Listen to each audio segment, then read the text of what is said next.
Hey everybody, welcome to another video, and today we're going to be taking a look at this article that came out the other day about how Shell's acquisition of Volta is tanking all of these other EV charging stocks. So this article starts off by giving a general overview of this acquisition for people who don't know, but then it goes ahead and starts talking about how it's really affecting all of these other EV charging stocks. It starts right around here where they say that they were surprised by the low price that Shell is managing to acquire Volta for.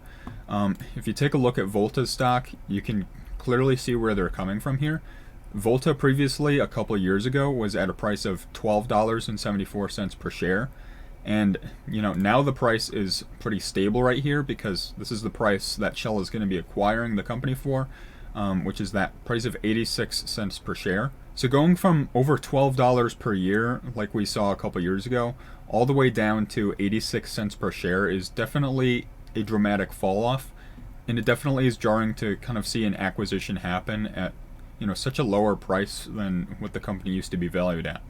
They say that this low price for this acquisition sent a major shockwave through Wall Street because that put Volta's valuation at less than 9% of its worth just 17 months ago. And then they can continue here.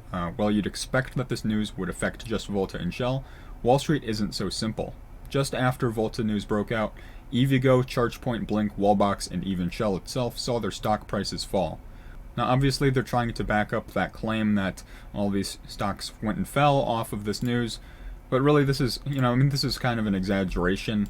If you take a look at any one of these given stocks over the past 5 days or so, this Volta acquisition was announced on the 17th after the market closed. So taking a look at Volta, here, this is right where you can see that the news hit. On the 17th, all was normal, and then the next day, this was the first trading day with this news being out there. Taking a look at Tritium, though, you can see that going from the 17th over to the 18th, yes, there was a drop-off, but nothing really out of the ordinary for them.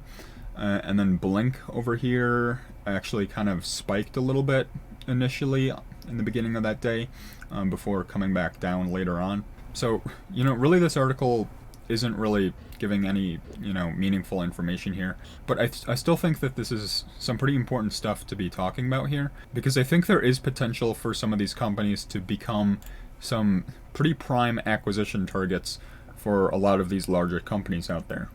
Taking a look at Tritium here, we can see that they are currently at a market cap of $203 million, which is obviously very low, quite similar to Volta. Tritium at the moment doesn't have the best financials, which is very similar to where Volta was a few months ago. Still today, up until this acquisition was announced. But, Tritium and Volta were kind of in similar situations here. But Tritium is quite a different company from Volta, and I'm going to get to that in a minute. Blink Charging is currently at a $668 million valuation, so definitely much higher than both Volta and Tritium, but, still, pretty low. It's under $1 billion, and the stock has continued to sort of decline, although it's held up better than some of these other charging companies. But Wallbox here has been slowly declining over the months. A lot of these companies are, fairly small, and they aren't profitable yet. So there is risks that these companies will end up getting some, end up in a situation where they're struggling financially. With the recession we're in right now and the access to funding just being much harder than it used to be, I think these other charging companies could be in a similar situation to where Volta is right now, given enough time. Now, I'm sure a lot of people are wondering why Shell waited so long to go ahead and acquire Volta. I think there's two main factors involved here. The first of which is just that general downward trend that Volta was, experiencing for a while there. It seemed like the longer you waited, then the market cap would be lower and you'd be able to buy Volta for a better value. It was just kind of a self-fulfilling destiny in a way, and it seemed like Volta was just destined to continue going lower as their financials continued to deteriorate. However, Shell obviously decided that this $169 million valuation that they're acquiring Volta for was a good deal for them. So why exactly did they wait until $169 million?